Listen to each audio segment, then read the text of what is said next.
మన దగ్గర మీడియాకి కాస్త మోడీ వ్యతిరేకత ఉంది.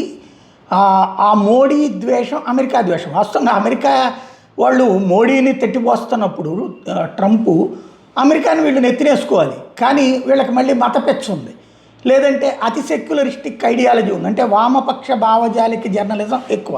కాబట్టి ఇరాన్ విజయాలకి సంబంధించి మనం ఇరాన్ విజయాలు చెప్తున్నాం, అమెరికా విజయాలు చెప్తున్నాం.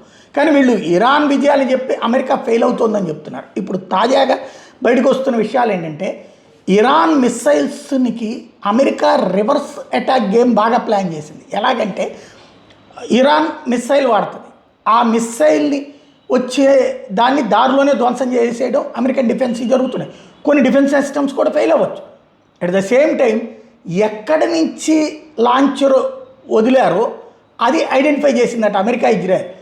ఆ లాంచర్స్ని ధ్వంసం చేసిందంట. అంటే 10 లాంచర్లతో 1000 మిస్సైల్స్ ధ్వంసం చేయొచ్చు. లాంచర్లే ధ్వంసం అయితే ఆ తర్వాత మిస్సైల్ పెట్టుకుని ఏం చేయలేరు అనమాట. వీళ్ళ దగ్గర లాంచర్స్ తక్కువ ఉన్నాయి ఇరాన్ దగ్గర. దాన్ని దృష్టిలో పెట్టుకుని కొట్టింది అన్నటువంటి విషయాన్ని ఇప్పుడు ఇంటర్నేషనల్ మీడియా ప్రొజెక్ట్ చేస్తోంది. అమెరికా అనుకూల మీడియా ఒక రకం, అలాగే వీళ్ళు వేరే రకంగా ఉన్నారు.